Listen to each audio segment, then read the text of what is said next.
नमस्कार मंडळी, कथा समजण्यासाठी व्हिडिओ शेवटपर्यंत पहा आणि चॅनलला सबस्क्राईब करा. फादर्स लव भाग 17. रती देवराजला स्वतःपासून दूर ढकलण्याचा प्रयत्न करत होती. त्याचवेळी देवराजने तिला स्वतःशी घट्ट मिठी मारली आणि तिला आणखी जोशात किस करायला सुरुवात केली आणि तिच्या पोटावर हात ठेवून तो तिच्या पोटावर हात फिरवायला लागतो, तर रतीचे शरीर प्रतिक्रिया देऊ लागते. देवराजच्या किसने तिलाही नशा चढू लागली होती आणि ती देखील त्याला किस करू लागली. 15 मिनिटांनंतर जेव्हा दोघांना श्वास घ्यायला त्रास होतो तेव्हा कुठे देवराज रतीला सोडतो आणि तिच्या कपाळाला आपले कपाळ जोडून बोलतो, हॅपी होळी जान. देवराजचे बोलणे ऐकून रतीचा चेहरा लाल झाला होता. तिच्या ओठांवर एक गोड हसू उमटले आणि तिने आपला चेहरा वर करून देवराजच्या ओठांचे किस घेतले आणि देवराजच्या गालाला हात लावून ती म्हणाली, तुला ही होळीच्या खूप खूप शुभेच्छा.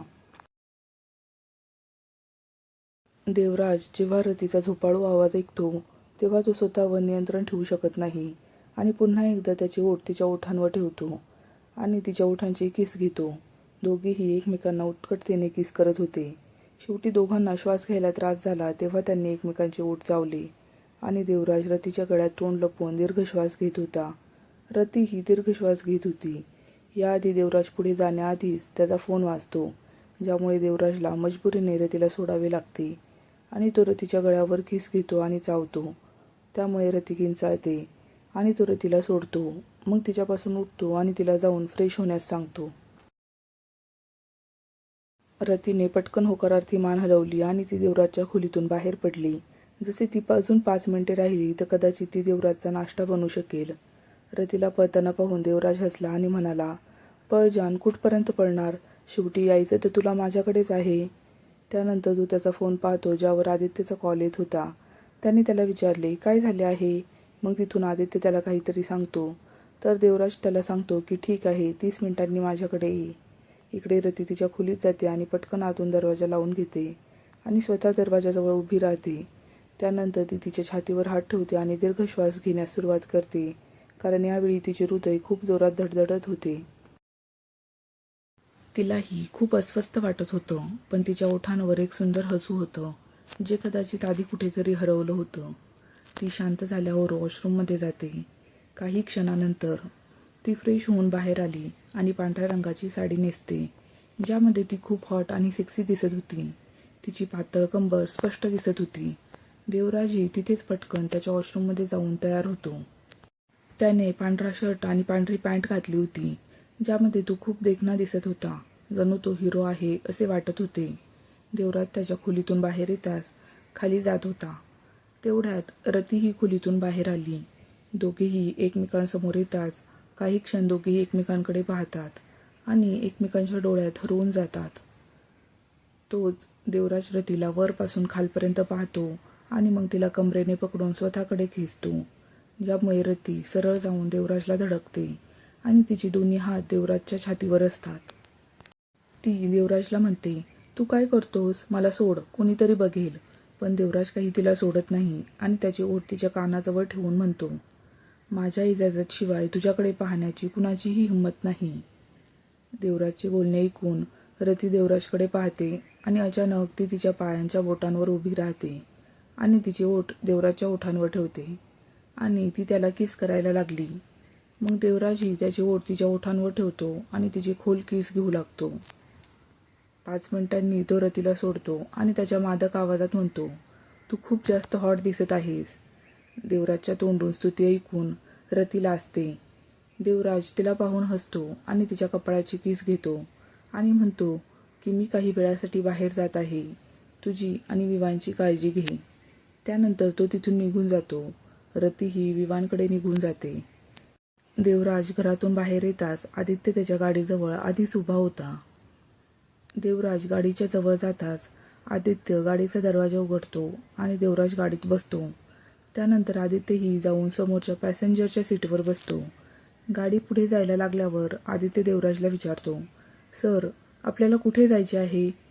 देवराज त्याच्या फोनकडे बघतो आणि म्हणतो, चल आधी त्याच ठिकाणी जाऊ. आपल्याबद्दल कोणाला काही कळू नये. काही वेळाने त्यांची गाडी जाते आणि एका हॉटेलसमोर थांबते आणि तो गाडीतून बाहेर येताच त्याच्या गार्ड्सनी त्याला चारही बाजूंनी झाकून टाकले. काही क्षणानंतर आदित्यने दार उघडले आणि आदित्य देवराजला आत घेऊन गेला. पण समोर बसलेल्या व्यक्तीला पाहताच देवराज आणि आदित्य दोघेही शॉक होतात. पण देवराजने पटकन त्याचे भाव सुधारले. पण आदित्य अजूनही त्यांच्या डोळ्यासमोर बसलेल्या व्यक्तीकडे आश्चर्याने पाहत होता. कारण त्यांच्यासमोर दुसरे कुणी नाही तर अनामिका सिंघानिया बसली होती. आदित्य देवराजकडे बघतो आणि मनात विचार करतो की हे कसं शक्य आहे. ती हुबेहूब मिस मिश्रासारखी दिसते. तेच अनामिका सिंघानिया चेहऱ्यावर स्मित हास्य करत तिच्या जागेवरून उभी राहते आणि हसत हसत देवराजला म्हणते, अरे देवराज. अनामिकाचे बोलणे ऐकून देवराज हसतो आणि तिच्याशी हातमिळवणी करतो. मग दोघेही एकमेकांसमोर बसतात आणि काही कामाबद्दल बोलतात. मग अनामिका देवराजकडे आशेने पाहते आणि म्हणते, देवराज, मला तुझ्या मदतीची गरज आहे. तू मला मदत करशील का? आता माझी फक्त तुझ्याकडूनच आशा आहे. दुसरीकडे रती नुकतीच नाश्ता करत होती जेव्हा तिला अर्णवचा फोन आला. तेव्हा ती पहिल्यांदा कॉल उचलत नाही, पण दुसऱ्यांदा परत कॉल आल्यावर ती उचलते. तेवढ्यात पलीकडून अर्णवचा किलबिलाट आवाज येतो. अरे ब्युटिफुल गर्ल, तुला होळीच्या खूप शुभेच्छा. रती ही अर्णवचे बोलणे ऐकून हसते आणि अर्णवला म्हणते की तुलाही होळीच्या शुभेच्छा. अर्णव पुन्हा विचारतो, तू फ्री आहेस तर आज माझ्यासोबत होळी का खेळत नाहीस? अर्णवचे बोलणे ऐकून ती थिजली. ती म्हणते, नाही, आज मी येऊ शकणार नाही. आज मी माझ्या मुलासोबत बिझी आहे. तोच विवान जो आज उदास दिसत होता रतीचे बोलणे ऐकून हसला आणि फोनवर काही क्षण शांत राहिल्यानंतर अर्णवने रतीला विचारले, तू माझ्या मेसेजला अजून उत्तर दिले नाहीस. रती अर्णवचे बोलणे ऐकते आणि त्याला विचारते की तिने कोणत्या मेसेजला उत्तर दिले नाही. अर्णव म्हणतो, तोच जे रात्री मी तुझ्याशी केले होते.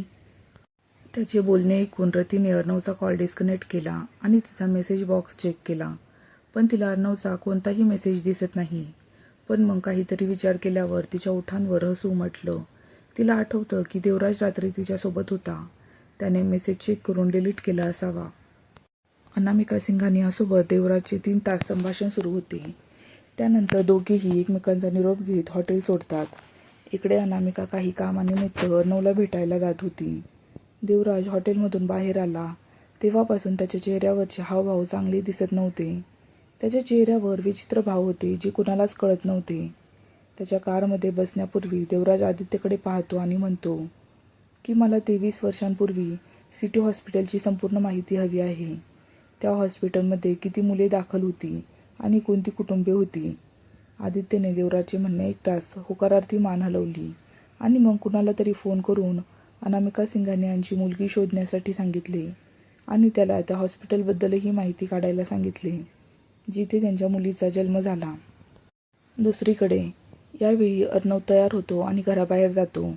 त्याच्या मागे सोफ्यावर बसलेला वीर रंधावा आपल्या भावाची प्रत्येक हालचाल टिपत होता. त्याचा भाऊ त्याच्याकडे कसे दुर्लक्ष करून घराबाहेर गेला हे पाहताच त्याच्या चेहऱ्यावर संतापाचे भाव उमटतात. त्याचा भाऊ जिथून नुकताच गेला होता त्या दिशेने तो टक लावून पाहतो. तेवढ्यात एक मुलगी तिथे येते जिने पांढऱ्या रंगाचा नर्सचा कोट घातला होता. ती दिसायला खूप निरागस आणि सुंदर होती. तिला बघून जणू ती बाहुली आहे असं वाटत होतं. पण वीरला बघितल्यावर तिच्या चेहऱ्यावर भीती स्पष्ट दिसत होती. वीरने त्या मुलीला पाहताच त्याच्या ओठांवर हसू उमटले. तो तिला म्हणतो की स्वीटी, तू आलीस? वीरचे म्हणणे ऐकून ती मुलगी हळूच आपली पावले वीरकडे सरकवते. ती वीरपासून 1 फुटाच्या अंतरावर उभी राहताच वीर तिचा हात पकडून तिला आपल्याकडे खेचतो. त्यामुळे ती मुलगी थेट वीरच्या मांडीवर पडते आणि घाबरून ओरडते. मुलीच्या किंचाळण्याचा आवाज वीरने ऐकताच तो तिच्याकडे टक लावून पाहतो. त्यानंतर तो तिला नीट आपल्या मांडीत बसवतो आणि म्हणतो की तुझ्यात जास्त हिंमत आली आहे नाही का, जी तू नेहमी माझ्यापासून दूर पळत राहतेस? असे तर नाही तुला दुसरं कोणीतरी आवडलं आणि आता तुला माझ्यापासून दूर जावंसं वाटतंय? असे बोलतच तो जोरात त्या मुलीच्या कमरेला पकडतो. तिला त्रास तर खूप होत होता, पण ती त्रासाने ओरडण्याची हिंमत करत नाही. पण मुलीने वीरचे ऐकताच डोळ्यात पाणी आणत घाबरलेल्या स्वरात म्हणाली, असे काही नाही, तुझा गैरसमज झाला आहे. माझ्या आयुष्यात तुझ्याशिवाय कुणी नाही. वीर मुलीचे ऐकताच तो तिच्याकडे पाहतो आणि त्याच्या गालावर एक तिरकस स्मित आणतो आणि म्हणतो की ही चांगली गोष्ट आहे स्वीटी, की हा फक्त एक गैरसमज आहे. मला फसवण्याचा प्रयत्न कधीच करू नकोस, कारण तुला हे पण माहीत आहे की मी फसवणाऱ्या लोकांचा तिरस्कार करतो. तू फक्त माझे प्रेम नाहीस, तूच माझा ध्यास आहेस, माझे वेड आणि माझे स्वामित्व. ती मुलगी त्याचे ऐकताच तिच्या डोळ्यातून अश्रू वाहतात. वीर हाताने तिचे अश्रू पुसतो आणि तो त्याचे ओठ तिच्या ओठांवर ठेवतो आणि डोळे बंद करतो आणि तिचे केस घेऊ लागतो. यावेळी त्या मुलीच्या डोळ्यात असहायता आणि मजबुरी स्पष्ट दिसत होती. मुलगी त्याला साथ देत नाहीये हे वीरने पाहताच त्याची तिच्यावरची पकड आणखी मजबूत होते आणि तो तिचे ओठ चावतो आणि म्हणतो, स्वीटी, तुला मला साथ द्यायची आहे हे माहीत आहे ना? नाहीतर? तो त्याचे शब्द पूर्ण सोडतो. त्यानंतर ती मुलगीही त्याला साथ देऊ लागते. दोघीही एकमेकांना डीप किस करू लागतात. चला जाणून घेऊया कोण आहे ही मुलगी. अनिका असे या तरुणीचे नाव असून ती 20 वर्षांची नर्स असून ती शहरातील एका रुग्णालयाची परिचारिका आहे. एके दिवशी वीरचा अपघात झाला, त्यामुळे वीरला रुग्णालयात दाखल करण्यात आले. त्यानंतर वीरची आणि अनिकाची भेट झाली. वीर तिच्या सौंदर्यात इतका हरवून गेला की तो अनिकाच्या प्रेमात कधी पडला हे त्याला कळलेही नाही. अनिका त्याचा ध्यास, त्याची मालकीची वस्तू आणि त्याचं वेड बनली होती. पण अनिकाचे वीरवर प्रेम नव्हते. तिला वीरबद्दल काहीच भावना नव्हती. तिला फक्त वीरची भीती वाटत होती. तिने वीरला सांगितले की तिचे त्याच्यावर प्रेम नाही, पण वीर तिला नेहमी बोलून गप्प बसवत असे की माझे एकट्याचे प्रेम आपल्या दोघांसाठी पुरेसे आहे. हळूहळू तू माझ्या प्रेमात पडशील. आजपर्यंत कोणत्याही मुलाने तिच्या जवळ येण्याचा प्रयत्न केला तर वीर त्याला मारून टाकायचा. त्यानंतर त्याने अनिकाला आपल्यासोबत राहण्यास भाग पाडले आणि तिच्यासोबत कोर्ट मॅरेज केले आणि त्यानंतर त्याने अनिकाला कधीही घराबाहेर पडू दिले नाही. मात्र बऱ्याच प्रयत्नानंतर अखेर दोघांमध्ये करार झाला. अनिका शक्यतो मुलांपासून दूर राहील आणि कुणालाच तिच्या आयुष्यात येऊ देणार नाही. तेव्हाच वीर तिला नोकरीत रुजू करेल. अनिकानेही आनंदाने त्याच्या सर्व अटी मान्य केल्या. यावेळी देवराज त्याच्या कारमध्ये बसला होता आणि आदित्य समोरच्या पॅसेंजर सीटवर बसला होता, जो फक्त देवराजकडे लक्ष देत होता. आदित्य देवराजकडे बघत असतानाच त्याच्या फोनवर नोटिफिकेशन येते. तर तो देवराजला विचारतो, सर आता कुठे जायचे? तर देवराज आदित्यला सांगतो की आधी आपण देशमुख मेन्शनला जाऊया, त्यानंतर आपण घरी जाऊ. आदित्यने त्याचे म्हणणे ऐकताच तो पुन्हा त्याच्या फोनकडे बघतो आणि देवराजला म्हणतो, सर मिस ठाकूरचा मेसेज येत आहे, तिला तुम्हाला भेटायचे आहे. तेव्हा देवराज त्याचे म्हणणे ऐकून घेतो आणि त्याला सांगतो की मी व्यस्त आहे. असे सांगून तो डोळे बंद करतो आणि पुन्हा त्याच्या सीटवर डोके ठेवून बसतो. देवराजच्या मनात काय चालले आहे हे आदित्यला समजत नव्हते. यावेळी देवराजच्या चेहऱ्यावर कोणतेच भाव नसल्याने देवराज काय विचार करत होता हे कुणालाच समजले नाही. तो एकदम शांत बसला होता. दुसरीकडे रती आणि विवान एकत्र मस्ती करत होते. त्यांना खुश पाहून नोकर पण खुश झाले होते. तिथे विवान रतीवर पाणी टाकत होता आणि रती त्याला टाळत होती, ज्यामुळे विवान जोरात हसत होता. ते दोघे खूप वेळ असेच एकमेकांसोबत खेळत राहतात. मग दोघे एकत्र बसून मज्जा करतात. दोघांनाही गाडी येण्याचा आवाज ऐकू येतो. दोघेही खुश होतात आणि मग विवानच्या मनात एक खोडकरपणा येतो, म्हणून तो पटकन हातात रंग घेतो आणि देवराज गाडीतून उतरताच विवान त्याच्या हातातले रंग देवराजच्या शर्टवर लावतो. त्यामुळे त्याच्या पांढऱ्या शर्टवर विवानच्या चिमुकल्या हातांची छाप पडते. तिथल्या प्रत्येक माणसाच्या चेहऱ्यावर हसू उमटते, पण देवराजच्या चेहऱ्यावर कसलेही भाव नव्हते. तो फक्त आपल्या मुलाकडे डोळे रोखून पाहत होता. विवानने देवराजचा चेहरा पाहिल्यावर तो घाबरला. जणू देवराज अजूनही रागातच आहे. तो पटकन जोरात ओरडतो, एंजल एंजल, आणि तो पळून जायच्या बेतात असतानाच देवराजने त्याला मागून धरलं आणि वर उचललं आणि त्याला मिठीत घेत एका नोकराला कलर आणायला सांगितले. विवान अजूनही रडायचे नाटक करत होता, पण देवराजला त्याच्यावर अजिबात तरस येत नाही. तो नोकराकडून रंग घेऊन आपल्या मुठीत भरतो आणि तो विवानच्या चेहऱ्याकडे जाऊ लागतो, पण तोच विवान नकारार्थी मान हलवत नाही म्हणत होता. पण देवराज त्याच्या चेहऱ्यावर रंग चढवत म्हणाला, का नाही, तू माझ्यावर रंग लावलास तेव्हा विचार केला नाहीस? तेच रती दोघांकडे पाहून हसत होती, ज्यामुळे दोघांचेही लक्ष रतीवर जाते. विवान रतीला पाहून म्हणतो, व्हेरी बॅड एंजल, तू मला खडूस पप्पाजवळ फसवून हसत आहेस. तोच देवराज जेव्हा विवानला स्वतःला खडूस म्हणताना ऐकतो तेव्हा तो त्याच्याकडे टक लावून पाहतो आणि मग तो विवानकडे डोळे रोखून म्हणतो, खडूस, तू मला काय बोललास? विवानच्याही हे लक्षात आल्यावर तो दात दाखवतो आणि नाही म्हणतो. तो म्हणतो, पप्पा, हे खडूस काय आहे? देवराज डोळे लहान करून त्याच्याकडे पाहतो, पण त्याला काहीच बोलत नाही आणि त्याला हातातून खाली ठेवल्यानंतर तो एका नोकराला विवानला त्याच्या खोलीत घेऊन जायला सांगतो. त्याला फ्रेश करून काही वेळ झोपायला सांगतो, जेणेकरून तो आराम करू शकेल. विमानला देवराजला टाळायचे होते म्हणून तो पटकन नोकराबरोबर निघून जातो. त्याच बागेत यावेळी रती आणि देवराज होते, पण पुन्हा देवराजला कोणतीही रिस्क घ्यायची नव्हती म्हणून तो रतीजवळून जाताना तिला रूममध्ये ये म्हणतो. देवराजचा आवाज रतीच्या कानावर येताच तिचे गाल लाजेने लाल होतात आणि अंग थरथर कापले. रतीला पाहून निघताना देवराजच्या ओठांवर एक सुंदर हसू उमटते. देवराज त्याच्या खोलीत जातो, तोच त्याला टाळण्यासाठी देवराजच्या खोलीजवळूनच रती पुढे तिच्या खोलीत जाणार असते. तोच एक हात तिचा मनगट पकडून तिला आत ओढतो आणि पटकन दार लावून घेतो आणि तिला दरवाजाजवळ करतो आणि म्हणतो की कुठे दूर पळत होती माझ्यापासून. देवराजचे बोलणे ऐकून रती लाजते आणि तिचे डोळे खाली करते. तेव्हाच तिच्या कमरेला थंडी जाणवते. त्यानंतर तिचे लक्ष तिच्या कमरेकडे गेल्यावर तिने डोळे बंद केले, कारण देवराज बर्फाचा तुकडा हातात घेऊन तिच्या पातळ कमरेवर रंग लावू लागला. बर्फ तिच्या कमरेला स्पर्श करत असताना रती तिचे ओठ चावत होती. ती तिच्या तोंडातून निघणारा आवाज तिच्या ओठांच्या मध्ये दाबत होती. ते पाहून देवराजच्या चेहऱ्यावर हसू उमटले आणि तो रतीच्या कानावर आपले ओठ ठेवतो आणि तिच्या कानाचे केस घेतो आणि तिच्या कानाच्या पाळीला आपल्या ओठात घेऊन चावतो आणि चोखू लागतो. त्यामुळे पुन्हा एकदा रतीची पकड देवराजच्या खांद्यावर घट्ट होते आणि ती आ असा आवाज काढते. देवराज तिच्या गालावर केस घेताना तिचे कान सोडतो आणि गालावर चावतो. त्यामुळे रती हालचाल करू लागते आणि ती तिच्या गालावर हात ठेवते आणि देवराजकडे निरागस नजरेने पाहते, जो हातातला बर्फाचा तुकडा ओठांच्या मध्ये घेऊन रतीच्या मऊ ओठांवर ओठातला बर्फ फिरवू लागतो आणि हळूच तिच्या ओठांवरून तो तिच्या गालावर तो बर्फ फिरू लागतो. पण देवराज जे बर्फ तिच्या चेहऱ्यावर फिरवत होता त्यामुळे तिच्या चेहऱ्याला थंडी वाजत होती. मग रतीला कळत नाही तिच्या मनात काय येते. तिने आपले ओठ देवराजच्या ओठांवर ठेवले आणि त्याच्या ओठांचे किस घेऊ लागली. त्यामुळे देवराजच्या डोळ्यात एक वेगळीच चमक येते आणि तो बर्फाचे किस घेऊन रतीच्या तोंडात टाकतो आणि तिचे डीप किस घेऊ लागतो. आणि मग रतीही त्याला साथ देत त्याच्या केसांतून हात फिरू लागते आणि तिच्या तोंडात वितळत असलेला बर्फाचा तुकडा ती तिच्या जिभेने देवराजच्या तोंडात ठेवते. त्यामुळे त्यांच्या जिभा एकमेकात अडकतात आणि ते तोंडात बर्फ घेऊन एकमेकांचे किस घेऊ लागतात.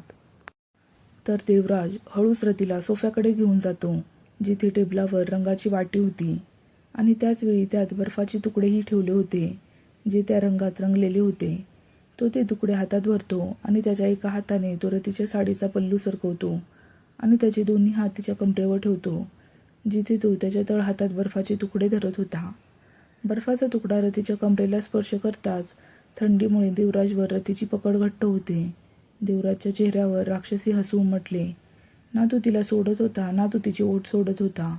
ओठांच्या केससोबतच तो तिच्या कमरेवर हात ठेवून बर्फाचे तुकडे फिरवून तिला त्रास देत होता. त्यामुळे रतीची उसासी तिच्या तोंडातच राहिली, कारण तिचे ओठ अडकलेले असल्यामुळे तिला तोंडातून आवाजही काढता येत नव्हता. हे पाहून देवराजला खूप मजा येत होती. तो त्याचा एक हात तिच्या पाठीवर नेतो. रतीच्या पाठीला बर्फाचा स्पर्श होताच ती देवराजची ओठ चावते, ज्यामुळे देवराजला तिचे ओठ सोडावे लागतात. पण मग तो थांबत नाही. तो रतीला मागे फिरवतो आणि तिच्या गोऱ्या पाठीला दोन्ही हातांनी मिठी मारतो आणि तिच्या पाठीवर ओठ ठेवतो. तिथे इंच इंच किस घेतो, रंग लावतो आणि प्रेमाच्या खुणा देतो. त्यामुळे तिच्या तोंडातून मादक आवाज निघत होते आणि रतीचा ताबा सुटताच ती एका झटक्यात वळते आणि तिची ओठ देवराजच्या ओठांवर ठेवते आणि उत्कटतेने त्याचे केस घेऊ लागते आणि त्याच्या शर्टचा वरचा भाग तिच्या दोन्ही हातांनी ओढून घेते, ज्यामुळे शर्टची बटणे उघडायला लागतात. त्याचवेळी देवराजने रतीच्या ब्लाऊजची दोरीही उघडली होती. रतीने शर्टची बटणे उघडताच तिने त्याचे ओठ सोडले आणि तिच्या हातात रंग भरला आणि त्यात बर्फाचे तुकडे घेऊन त्याच्या ॲप्सवर हात ठेवला. त्यामुळे देवराजचे डोळे बंद होतात आणि तो रतीला कमरेने धरून ठेवतो. रती त्याच्या रुंद छातीला हात लावून स्पर्श करू लागते आणि खाली वाकून आपले ओठ त्याच्या छातीवर ठेवते आणि तिथे किस घेऊ लागते आणि सोबतच ती तिच्या जिभेने चाटायला लागते. जसे देवराजला थंडी वाजत असताना रतीच्या जिभेची गरमी जाणवते, तेव्हा तो स्वतःला अजून कंट्रोल करू शकत नाही. तो खाली वाकतो आणि रतीला हातात घेतो आणि तिला वॉशरूममध्ये घेऊन जातो. इथे त्याने आधीच बाथटबच्या पाण्यात रंग मिसळला होता आणि पर्वा न करता त्याने रतीला बाथटबमध्ये फेकले, ज्यामुळे रती ओरडते. पण तिला दुखापत झाली नाही आणि बाथटबमधले पाणी उडून बाहेर पडले. देवराजही बाथटबमध्ये जातो आणि स्वतःचे कपडे आणि रतीचे कपडे काढतो. तो तिला आपल्या मांडीवर बसवतो आणि तिच्या खांद्यावर पाणी टाकतो आणि तिच्या खांद्यावर किस घेऊ लागतो. 3 तासानंतर देवराज शेवटी रतीसोबत वॉशरूममधून बाहेर आला तेव्हा ती खूप थकलेली दिसत होती. देवराजने तिला आपल्या मिठीत घेतले होते. तिने राखाडी रंगाचा बाथरोब घातला होता आणि देवराजच्या छातीत तिचा चेहरा लपवला होता. देवराजने तिला बेडवर बसवले आणि झोपायला लावले आणि नंतर तो हेअर ड्रायर घेऊन येतो आणि रतीचे ओले केस सुकवल्यावर तो त्याच्या जागी ठेवतो आणि मग तो स्वतः येऊन बेडवर झोपतो. तिला आपल्या मिठीत घेतो, तिच्या ओठांवर एक हलके किस देतो आणि तिच्या केसांमध्ये चेहरा लपवून झोपी जातो. दुसऱ्या दिवशी सकाळी देवराज त्याच्या ऑफिसला निघाला होता. रती आणि विवान घरी होते. जिथे रती नाश्ता करत होती तोच विवान त्याच्या खेळण्यांशी खेळत होता. नाश्ता करून रती तिच्या जागेवरून उठणार इतक्यात तिचा फोन वाजला. तिचा फोन बघताच त्यावर जान्हवीचा कॉल येतो आहे हे बघून रतीच्या ओठांवर हसू उमटले आणि तिने कॉल उचलताच पलीकडून जान्हवीचा कर्कश आवाज तिच्या कानापर्यंत पोहोचतो. तिचा आवाज ऐकून ती खूप रडल्यासारखं वाटलं आणि तिचा आवाज ऐकून रती अस्वस्थ झाली आणि तिला काय झालं असं विचारल्यावर जान्हवी तिला टाळते आणि म्हणाली, आज तुला माझ्यासोबत जेवायला जायला आवडेल? मला एकटीला खूप कंटाळा आला आहे. आणि रती तिचं म्हणणं ऐकून घेते. दुपारी जेव्हा रती जान्हवीला भेटण्यासाठी तिने दिलेल्या हॉटेलच्या पत्त्यावर पोहोचते तेव्हा तिला जान्हवी एका टेबलावर बसलेली दिसली. ती तिच्याकडे जाते पण रती तिच्याजवळ जाताच जान्हवीला पाहून तिला धक्काच बसतो. कारण जान्हवीचे डोळे सुजले होते आणि तिच्या चेहऱ्यावर दुःख स्पष्ट दिसत होते. ती पटकन जान्हवीकडे जाते आणि खुर्ची ओढून तिच्याजवळ बसते आणि तिचे हात धरून ती विचारते, काय झाले? मग जान्हवी तिला मिठी मारून रडू लागते. रती तिच्या खांद्यावर हात ठेवते आणि तिच्या खांद्यावर थाप मारत म्हणते, काय झालं आहे? तर जान्हवी तिला स्वतःबद्दल आणि डॉक्टर महेशबद्दल असे काही सांगते की ते ऐकून रतीला आश्चर्याचा धक्का बसतो. रती आपल्या आश्चर्यचकित आवाजात जान्हवीला विचारते, तू डॉक्टर महेशला कसे ओळखते? पुढील भागात पाहूया काय आहे जान्हवी आणि डॉक्टर महेशची स्टोरी. नमस्कार मंडळी, कथा आवडत असल्यास चॅनलला लाईक, शेअर आणि सबस्क्राईब करायला विसरू नका. बेल आयकॉन प्रेस करा म्हणजे तुम्हाला पुढील भागाची नोटिफिकेशन मिळेल. धन्यवाद.